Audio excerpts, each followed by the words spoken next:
hour, and I'm still joined by Bobby Mkange, constitutional lawyer. Even as we end up this conversation, Bobby, in the old constitution, it took over 20 years before it was amended to the 2010 constitution in that referendum. Is it time for Kenyans, do you think, even for the leaders, because there are several ways through which a constitution can be amended, is it time for, as a country and as leaders, we interrogate and see if we need to change the constitution, or do we give it time? And of course, this has been debated in courts, but from where you sit as a member of the committee of experts, is it that time?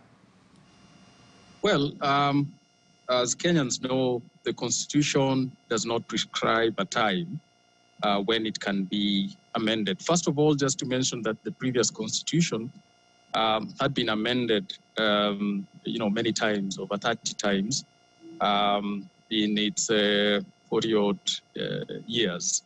And that's why Kenyans designed a system that we are finding out now that is pretty tough when one tries to amend the Constitution. So it's because of, as some of the interested parties in the BBI proceedings termed as a hyper-amendment culture.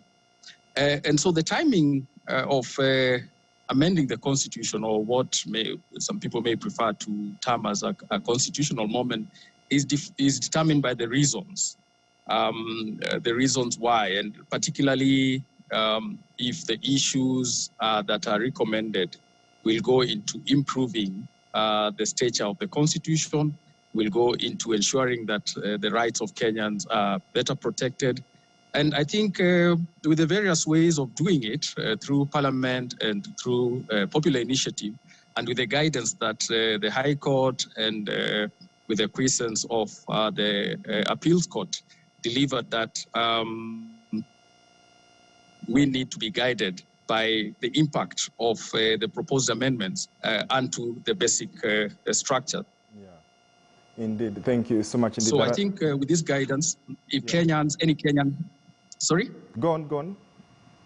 Yeah, if any Kenyan comes up with proposed amendments which match these parameters, and many Kenyans agree to that, and the right process, as the courts pronounce, is used, then it is possible to amend the Constitution. But as I said, it depends with the very reasons, and especially if Kenyans agree that those reasons, the proposed amendments, will go a long way in improving the content of the Constitution, but at the end of it, its implementation in a way that will improve the lives of all Kenyans, not only particular cohorts, say like political leaders. So I think we'll continue. It's part of the life of a constitution. The cliche is that the Constitution is a living document. Whenever Kenyans come up with proposals, it's healthy for Kenyans to debate and see whether those proposals do agree with a positive and purposive way of bettering our dispensation. And so I think we can go on with that culture, so long as we adhere with what the courts gave us as guidance on the Constitution itself. Thank you indeed. Bobby Mkange, a constitutional lawyer, joining us virtually. Thank you so much for making time for us right here on News Desk as we deliberate on that issue of Katiba at 10, or rather at 11. Now, the government yesterday withdrew the General Service Unit GSU officers guarding the official residence of the Deputy President William Ruto at his Karen, Eldoret and Sugoi homes and replaced them with officers from the Administration Police AP.